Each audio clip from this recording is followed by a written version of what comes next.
Hello, I'm Christopher Snedden. Welcome back to Tushita Talks to the World. It's about 28 degrees here today, a bit stormy, and my guest today is Nitin Gokhale, who's an Indian media entrepreneur where things are a little bit colder. Nitin is also one of South Asia's leading strategic affairs analysts and the author of more than 6 books on military history, insurgencies and wars. Since starting his career in journalism in 1983, Nitin has reported from India's northeastern region for 23 years, was on the ground at Kargil in 1999 during the India-Pakistan war up there, and he's reported from Sri Lanka's Tamil Eelam war between 2006 and 2009. Nitin now runs 2 important online portals, Bharat Shakti India and stratnewsglobal.com. Hi Nitin, thank you for being with us today and welcome to Tushita Talks to the World. Thank you, Chris. Such a great pleasure to reconnect with you after 5 years that we last met in Hawaii. And it's a pleasure and a privilege that you thought of getting me onto this program. Well, the pleasure and the privilege, I think, is all mine. But we did certainly meet in Hawaii in 2005 at the Asia Pacific Center for Security Studies when you attended a course which I actually ran, and it was great to have you there. And it was clear to me then that you knew a lot about Indian defense, strategic and political matters. So I'm curious to ask you, how and why did you get involved in these particular areas? Well, it was a natural progression. You'll be surprised. I started off as a sports reporter. I still retain a lot of interest in cricket, for instance. I've covered the what Australia won the Cricket World Cup in '87 in Calcutta. I was reporting in the final there, Alan Border's team beating Mike Gatting's team that time. So from there in '87, I gravitated towards these matters because the region that I lived in for 23 years between 1983 and 2006, the 7 states of the Northeast bordering Myanmar, Bangladesh, Nepal, Bhutan, and China, was full of militancy and counterinsurgency by the Indian military. So in both cases, I had to report on them extensively as I grew in the profession. And as I keep saying that had I not got that opportunity in the Northeast, I perhaps would not have got into this field. I would have remained a sports reporter. But life has strange ways of taking you in different directions. And that's how I gravitated towards coming into this field. So your surname Gokhale is well known in India, partly because of an early freedom fighter, Gopal Krishna Gokhale, who was apparently an inspiration and mentor to Mahatma Gandhi. He lived from 1866 to 1915. And he was also a member of the Hindu Chitpavan Brahmin community in Maharashtra, the state around Mumbai, which was very prominent in the 18th century when members of its community flocked very early to Western education and provided many Indian social reformers, educationalists, and indeed nationalists. I believe that you're related to Gopal Krishna Gokhale. Is this correct? And how significant is this membership of this community? Well, Gopal Krishna Gokhale, of course, is a distant relative in the sense this is like a clan. You mentioned the Chitpavan Brahmins. We are supposed to be the highest caste in the caste hierarchy of Maharashtra, if not India. Chitpavan Brahmins. We all come from the western coast of India and the Konkan region in Maharashtra. All the Gokhales are supposed to have originated from one village in Konkan called Velneshwar. But I happened to go to that village only as late as 2000. because my father was in the army, and we actually lived all over India during his postings. And I don't look anything like the Gokhales are supposed to look. They're supposed to be fair. They're supposed to be light-eyed, blue-eyed. Another famous Gokhale in recent times has been the Foreign Secretary of India, Vijay Gokhale, who retired in January 2019 from Indian Foreign Service. He is an epitome of how the Gokhales are supposed to look. I'm exactly opposite. I'm dark. I've got curly hair. And I don't look anything like the Gokhales. But yes, the Chitpavan Brahmins have been at the forefront of social reforms, education. They've been part of early bureaucracy in the British time, and the Rana days, Tilaks, Gokhales. Gopal Krishna Gokhale, of course, was considered Mahatma Gandhi's political guru when he returned from South Africa. He had the benefit of a lot of advice from Gopal Krishna Gokhale. So yes, it is a well-known community, well-known clan, I would say, and we remain at the cutting edge of intellectual pursuits, if I can say that. Oh, well, you certainly do. Thank you. That's great. There is another member of that community, though, who I believe is Nathuram Godse, who was the man who assassinated Mahatma Gandhi. So there's some negatives and some positives, a lot of positives, but so it was to do with this partly anyway, this concept of Gandhi's support for various people of all religions and various other things. And Gandhi was also into non-violence, and Godse assassinated him in 1949, January 49. So what do you make of all of that and this concept of ahimsa, non-violence, which has come out of both, well, not only both, but Jainism, Hinduism, and also Buddhism, and very significant for Mahatma Gandhi. Oh yes, Mahatma Gandhi, of course, was assassinated in January 1948.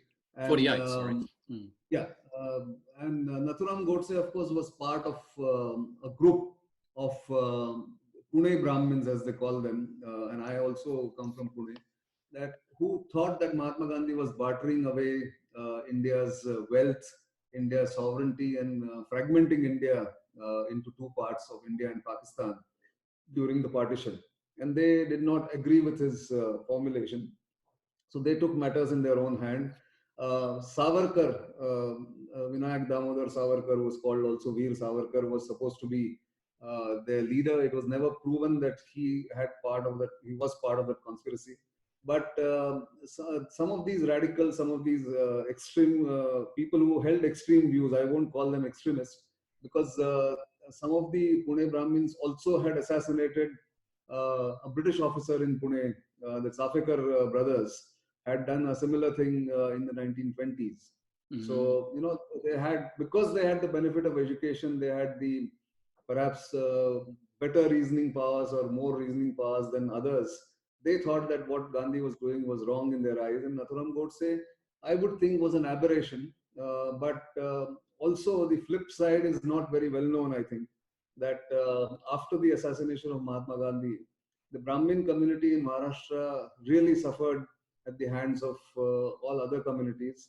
There were violence against them. There was incarceration. My own father was a 16-year-old, had been incarcerated for 3 years before he joined the army as a 16-year-old. So all Brahmin boys above the age of 15 or 16 were targeted by the state for Mahatma Gandhi's assassination. So there is a flip side to it. There is a bitter memory also. But I think people have overcome all that after so many years now, 70 years plus. So that was Nathuram Godse, and only a couple of other friends of his were involved in that conspiracy. Although there have been lots of writing about involvement of Savarkar and others, Hindu Mahasabha and other associated organizations. Never proven, and I don't think it was a wider conspiracy. It was more or less an personal initiative from whatever little I know from of course, the oral history and the written history that we know in India. Oh, how interesting. Thank you very much. That's really very interesting. Moving along now, 70 years later, you've long contemplated Indian defence and strategic and political matters, and you've reported widely about these, and you're now running these two wonderful websites. Currently, India in particular, I think, the whole world is, but India in particular is living through some uncertain times. your region, compared with Australia's, is very strategically challenging, might be a nice way of putting it. It's certainly complex, and there's a lot going on. You've got the Americans talking about leaving Afghanistan, Pakistan's disgruntled with India and various other things. China, of course, is looming very large and is very assertive, even aggressive, certainly in relation to India. You've got some interesting issues in the northeast, close to China, with Myanmar next door and the Rohingyas and all of that. You've got Sri Lanka and Bangladesh and Nepal to some extent, where China is getting a bit of a foothold, or there are regimes that are family controlled, and certainly in Bangladesh and Sri Lanka, which aren't necessarily pro-India. They're not necessarily anti-India either, but there's some strategic challenges. On the positive side, you have a very developing, warm relationship with the United States and Japan, Indonesia, and even Australia. I think you're doing very well in the Middle East, very clever. You've been able to balance the relationship with Iran and the Arabs and Israel very successfully. But I'm curious, but also internally, you've got some internal challenges with some insurgencies in Kashmir, the northeast, the area that you know particularly well, and diminishing, it seems, with the Maoists in peninsular India. So strategically, how do you think India is faring at the moment? Well, I think India is faced with both internal as well as external challenges. You put it very well, because we are in the middle of a region which is volatile, which is ringed by China, which is trying to make inroads, or has made inroads into India's immediate neighborhood, South Asia, or Indian subcontinent as it is better known in India. And certainly the challenge has increased. China is more belligerent than ever before. I think for 30 years there was peace and tranquility on the China border. So I consider the Pakistan challenge to India as a subset of the China challenge. It's no longer individual challenges. It is a collusivity that is threatening India's sovereignty and territorial integrity between China and Pakistan.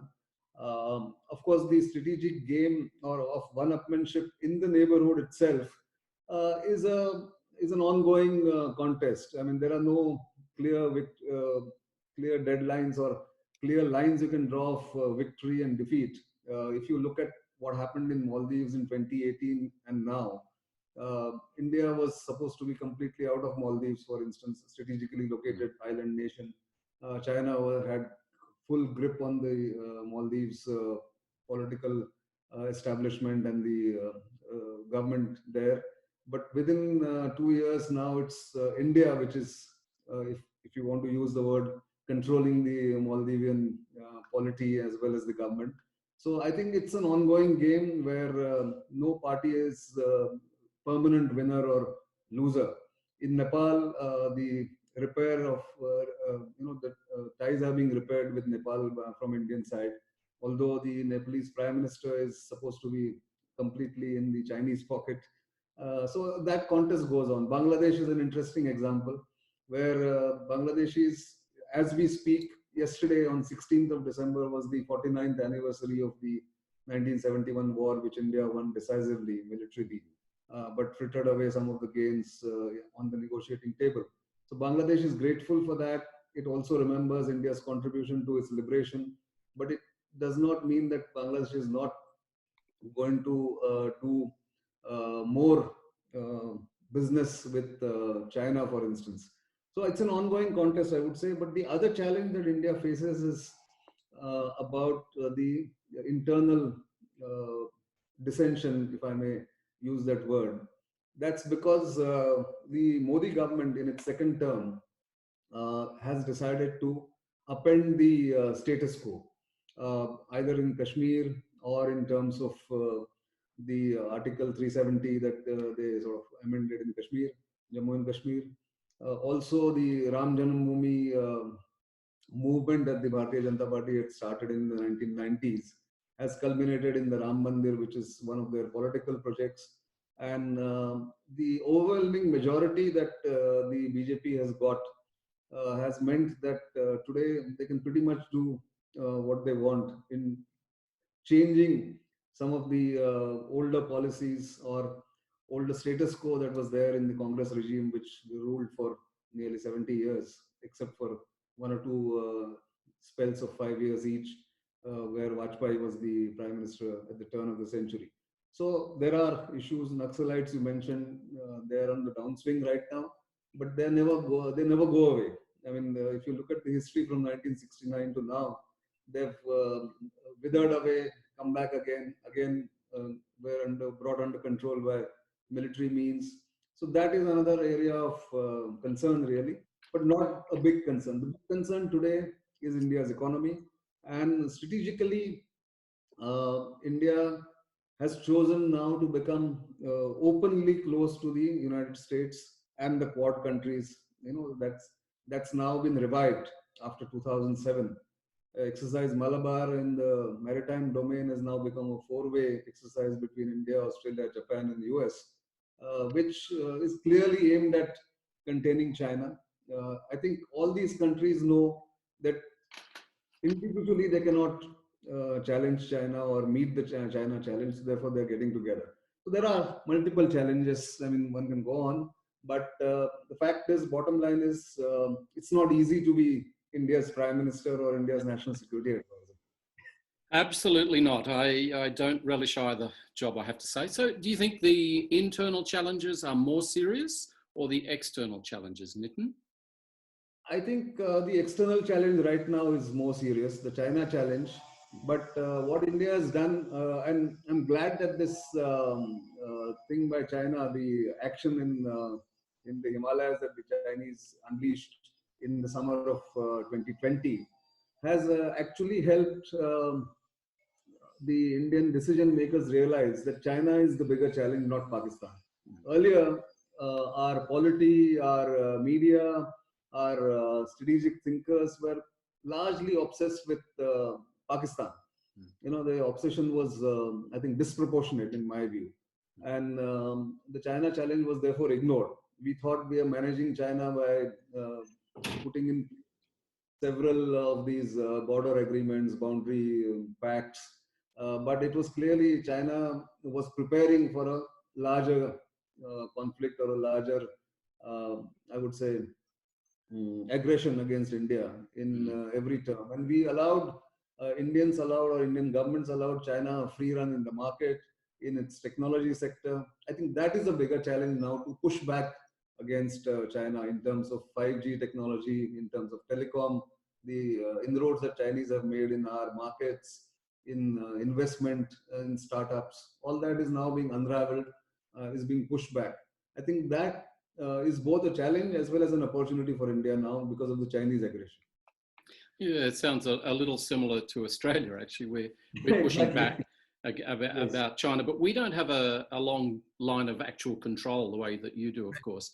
And one of the things that the Indian military has to plan for, I believe, is a so-called two-front war, where they may have to fight Pakistan and China at the same time. And given the length of that India-China border, that I think it's quite a significant challenge. Do you think the Indian military is in a position to be able to successfully fight a two-front war? Hopefully it would never get to that stage, but...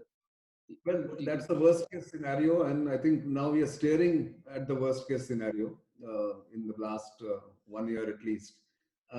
Indian military, well, it will fight, it can defend, but it cannot really realistically at this moment think of being aggressive or think of, let me say, win the war decisively if the two-front war comes in.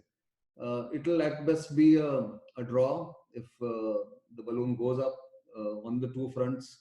But I would think that India would like to bottle up one front and just leave the forces to defend or fight on one of the fronts. And most likely front that India will try to bottle up is Pakistan, and that may not be. I mean, that can be a wish, but whether it will come through or not, one really can't say.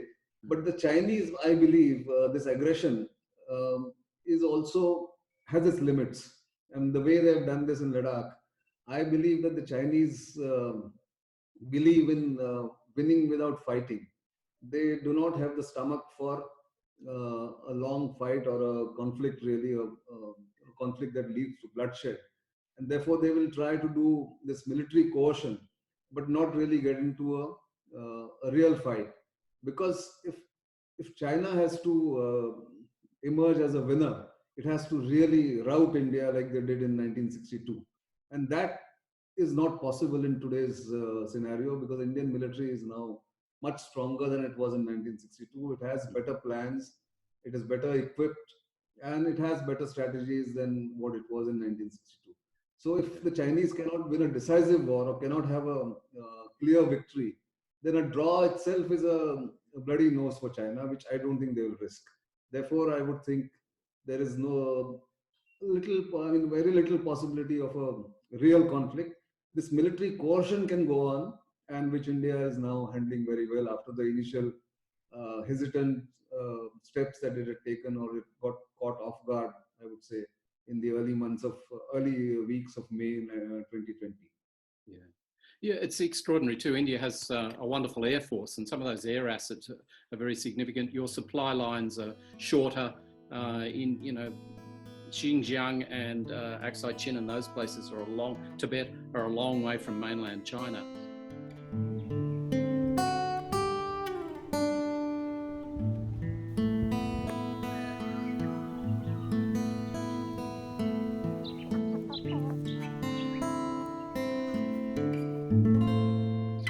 One of the areas that you visited and written a book about is in northeastern Jammu and Kashmir, Siachen Glacier. It's an extraordinary battlefield about 7,000 metres above sea level, where I believe India has the superior tactical positions. But is this something that's either useful or a bit of a distraction for India? Is it a meaningful campaign or an unnecessary distraction? Well, when it was done, when it was one of the rare proactive approach by India to go and occupy the Saltoro Ridge, which sort of prevents Pakistan from getting onto the Siachen Glacier.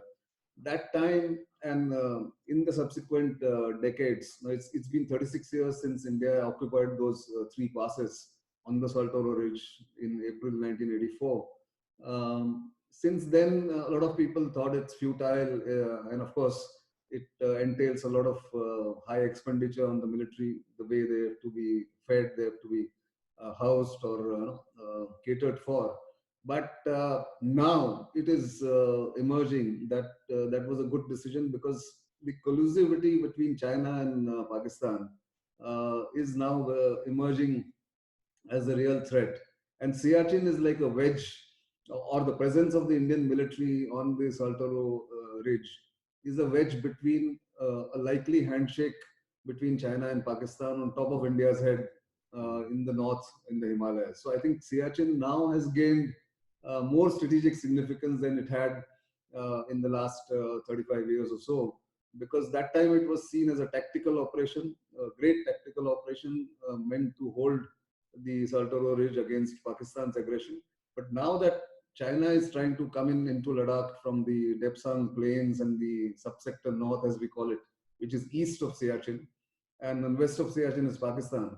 And if India did not have the presence on Siachen, they would have just come together and threatened Ladakh, which is not in India's interest. So I think Siachen now has really gained the strategic significance. Yeah, how interesting. Thank you. I want to talk a little bit about your website, Bharat Shakti. Now, Bharat is another name for India. Shakti is power. So I think you could translate that as powerful India or strong India. Would that be correct? That's right. Now, you talk about self-reliance of defence on that website for India. And in 2014, Prime Minister Narendra Modi also launched a Make in India program to encourage companies to manufacture in India and to incentivise investments in Indian manufacturing. The idea is to build Indian capacities and strengthen defence capabilities and resilience, and try to achieve this wonderful concept, difficult to achieve, of strategic autonomy, or if you like, self-reliance. They're very worthwhile aspirations. How do you think the Make in India campaign is actually going at the moment, Nitin? Well, to be realistic, it's been erratic. it's not had the desired results or the outcomes. The intentions are there. There have been great policy changes since 2016, when my friend, who became my friend in no time, Manohar Parrikar, the late Manohar Parrikar, initiated the Defense Procurement Procedure 2016, wherein he brought in seminal changes in the way defense acquisitions were done. So he brought in a category called IDDM, indigenously designed, developed, and manufactured weapons platforms. Would be the first priority for acquisition by the Indian Armed Forces. If you don't get anything in that category in India, then you go to do something called Buy Global, Make in India. That means you collaborate with a foreign original equipment manufacturer and then ask them to also establish a joint venture in India, was something that was incorporated into that policy paper. And since then, we have traveled a long way since 2016. The latest, now it's called Defense Acquisition Policy 2020, has several new features. It allows Indian Armed Forces to lease equipment, which wasn't there earlier, which saves money in many cases, and it gets faster acquisition. It also has, India has also allowed 74% foreign direct investment in defense ventures, which wasn't there earlier. We were a closed society, I mean, closed system really. And also, India now realizes that it is the third largest buyer of military equipment in the world. So therefore, they want to leverage that with the original equipment manufacturer. So everyone from the biggest military supplier, Lockheed Martin, to the smallest in say France or anyone, they're all lining up to supply their equipment and platforms to India, with the condition that they will have a joint venture or have a facility established in India, so that it creates jobs. It also gives India cheaper acquisition. But all that is a work in progress. But if you compare it with the last 50 years and these 5 years, the progress has been tremendous. The intention has been good, but it needs to get translated into reality. Acquisitions have, of course, come from the defense public sector units in India. Now the private sector is getting into the game. Of course, it takes time. For the gestation periods are long. For instance, India never allowed earlier any private player in the ammunition manufacturing, but it has now allowed people, and there are people who are investing into ammunition manufacturing, which is something that every nation wants to be self-reliant in. You can get guns and you can get artillery guns from elsewhere, but if you have ammunition of your own, then you are dependent, because India's experience in the past has been terrible, where suppliers have really blackmailed India, have marked up their prices 3 times the original price when it came to the crunch during Kargil, for instance, or even during the 2016 mini crisis with Pakistan after the Uri attack. So India has, I think, learned its lessons. I would have liked to have had faster progress, faster implementation of these policies. But bureaucracies are bureaucracies, governments are governments.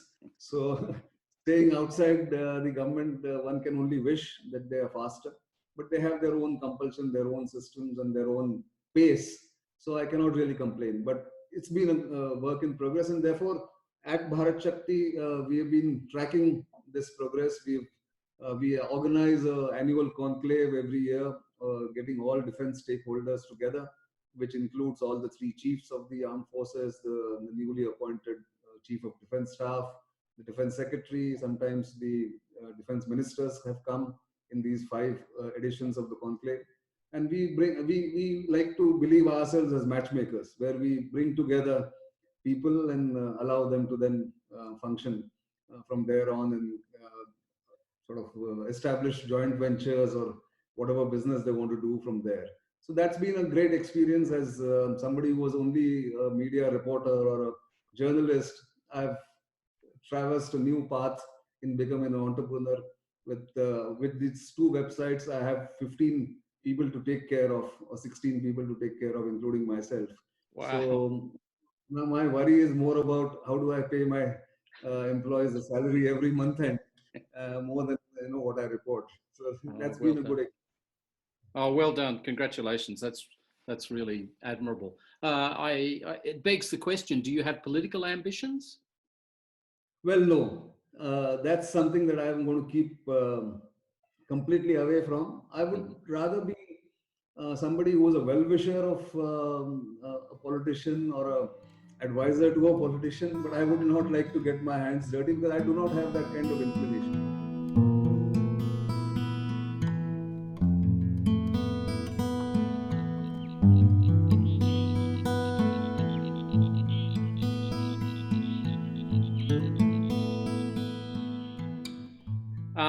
Let me finish off by asking you a question about India and how we Feringis, we foreigners, can understand or try to understand what is an incredibly old, diverse, and complex society.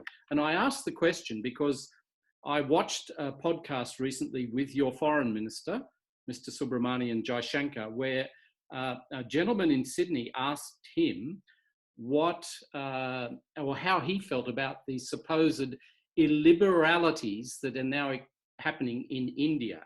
And Mr. Jaishankar, in response, said three things. He said basically that India has changed since 1947, and Indians are no longer the way they were in 1947, you know, sort of pseudo English, Western educated English speaking elites. It's much more diverse, much more Indian, which is a positive, I think. But he also said that it's also very badly misunderstood by non-Indians. And that's the challenge for people like me, to try and understand your incredibly complex nation. And the third thing he said was that there's also a communication problem, which for him as foreign minister is a real challenge to try and portray in India in a way that is understandable to people in the West. So what's the best way for us Feringis to try and understand your complex nation in about 2 minutes? Well, Chris, this question has been asked to me wherever I've gone recently in the past 3 or 4 years, in London, in Singapore, in many other places, with double I double S, where I had spoken to, I'd done a lecture there. My answer to this is, like, I've grown up in an India which was clearly divided into the elite, the haves and the have-nots, Yeah. in the 80s, 70s, and the 80s. And when I came into the profession, as I said, in early 80s, we were considered. I was in Guwahati, which is in India's northeast, a backwater, very backward area. We were never considered part of the elite. We were never part of the decision making. Those who were outside the cities like Delhi and Mumbai. But what has happened in the millennium is the rise of the the desi, if you want to call that. Yep. People from tier two and tier three cities have come into decision making positions. They have become more confident of their own skills and their own expertise, irrespective of whether they can speak good English or not. I used to be very hesitant to speak English. You won't believe it when I say this. In the first 10 years of my profession, because I studied in different languages, Hindi, Marathi, and of course English at the end of it. So I wasn't very confident. I was confident of my ability to write, but when I was brought into Delhi by NDTV, one of our leading broadcast channels, they were hesitant to put me up as anchor of their television programs because they thought I was not English enough to speak English. But I'm giving you my own example because this is where things have changed. In the last 14, 15 years, skills rather than connections have become the primary motivator, primary, I would say, reason for people's rise from these smaller cities. So this illiberality, which is being talked about, is more a product of the old mindsets where you had certain frameworks which was, I won't say imposed by the West or English speaking world, but they had certain ideas and everybody had to fit into those ideas. Now things have changed. As common citizens, none of us are illiberals. None of us are, I would say, let me, I am at a loss of words, but none of us really hate any community in that sense. We live harmoniously, we live different communities, different religions.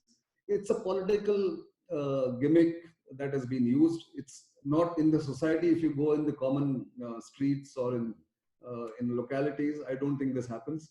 So Jaishankar in a way is right, but yes, there is a communication problem. There is a perception management issue with the government of India, the current government of India. I think they need to get their act together. But I am completely confident that then none of those dark conspiracies that have been spoken about by Western press, Western English press, are true. Because many of those correspondents and reporters who report on India actually confine themselves to what is now known as Lutyens Delhi, and they do not have the idea of how India has changed. India has Yeah. really changed. Because Yeah. when I see it in our children, the kind of confidence level that they have and what confidence levels we had as youngsters is a complete sea change from what it was in the 70s and the 80s. I think that's the answer I can give you, really. So basically, get out of New Delhi and go to other places. Yes. Nitin, thank you so much for your time and your thoughts today. It's been great to talk to you again and really appreciate your insights. No, pleasure. And as I said, it's privilege that you thought of me, and always good to reconnect. Thank you very much. Look forward to seeing you again soon. Thanks, Nitin. Yeah. Thank Cheerio. you. Bye. Bye-bye. So much for your time and your thoughts today. It's been great to talk to you again and really appreciate your insights. No, pleasure. And as I said, it's privilege that you thought of me, and always good to reconnect. Thank you very much. Look forward to seeing you again soon. Thanks, Nitin. Yeah. Thank Cheerio. you. Bye. Bye-bye.